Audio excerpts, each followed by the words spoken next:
foreground di depan subjek ini namanya foreground, dan di belakang subjek yaitu adalah background. Saya ini sebagai background.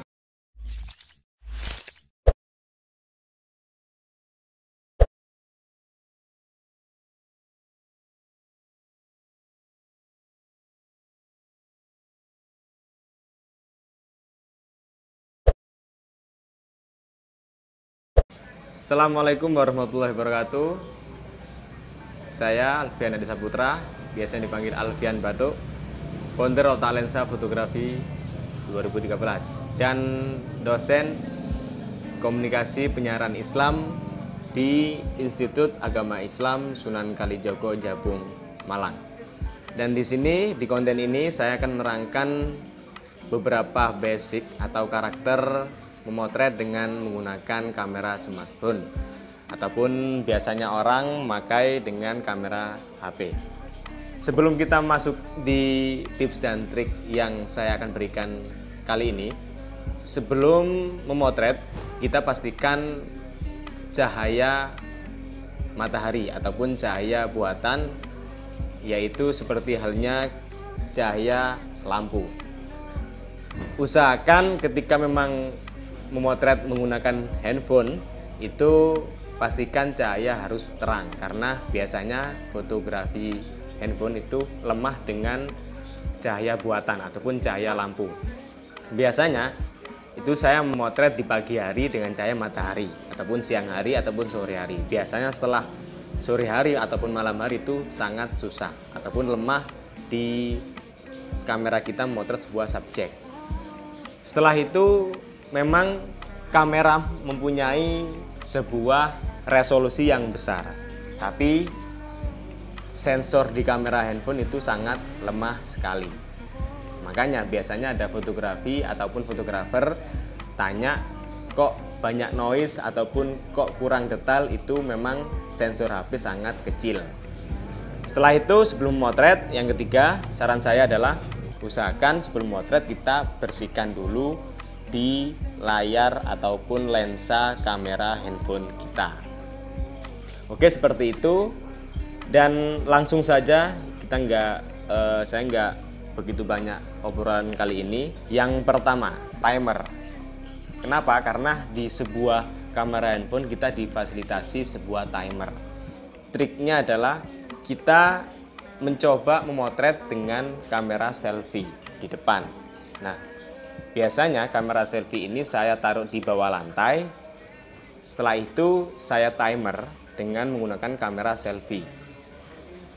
Usahakan subjek ataupun kita harus di atas kamera.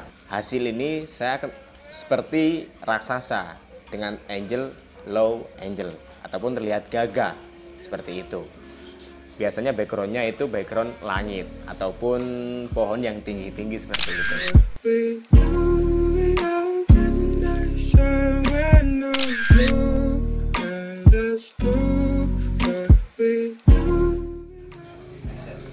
Tips dan trik kedua kali ini yaitu tentang foreground ataupun framing. Dan bahan yang saya pakai kali ini adalah foreground dari sebuah buku. Lah, foreground itu apa? Foreground adalah di depan subjek dan background di belakang subjek. Contoh, lensa ini adalah sebagai subjek dan ini sebagai HP ini sebagai foreground. Foreground di depan subjek ini namanya foreground, dan di belakang subjek yaitu adalah background. Saya ini sebagai background seperti itu. Yang saya butuhkan kali ini adalah buku sebagai media foreground dalam foto kali ini, sekaligus juga sebagai framing. Nah, setelah buku ini saya dapat, coba saya lipat dengan bentuk lingkaran. Lingkaran ini, buku ini akan menjadi sebuah foreground ataupun framing, dan subjeknya adalah kursi. Setelah itu backgroundnya adalah di belakang kursi, seperti halnya ada pohon, langit, dan lain-lainnya seperti itu.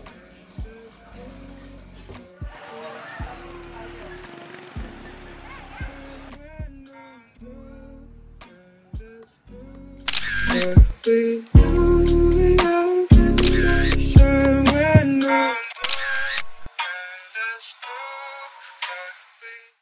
dan trik ketiga kali ini yaitu tentang refleksi ataupun pantulan.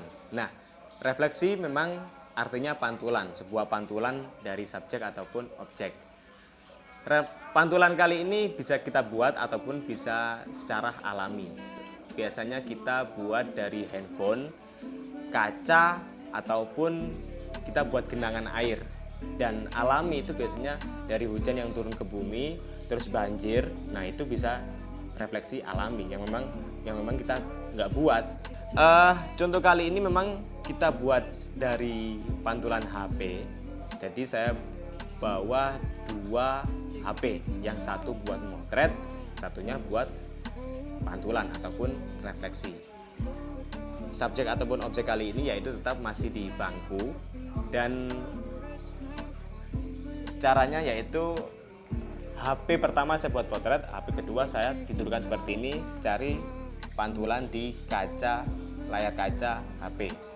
Harus dimatikan, karena kalau kita hidupkan itu tidak akan menimbulkan pantulan, susah ataupun nggak dapat. Sebenarnya kalau pantulan terserah ya, buat kalian yang pengen pantulan dari mana aja bisa, dari minuman kopi ataupun apa juga bisa.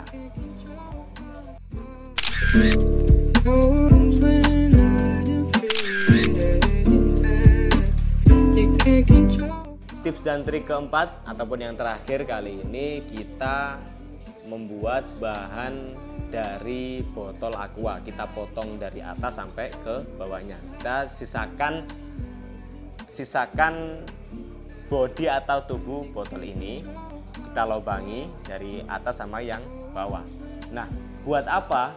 Buat leading line, ataupun biasanya leading line itu artinya sebuah garis ataupun sebuah tekstur yang mengarahkan kita kepada subjek ataupun mengarahkan mata kita kepada subjek ataupun objek. Dan kali ini tetap subjek atau objeknya yaitu sebuah bangku. Nah, leading line ini botol kita kasih sebuah percikan air biar terlihat tambah dramatis, tambah teksturnya tambah wah, biar mata orang yang melihat ini langsung mengarahkan subjek sebuah bangku.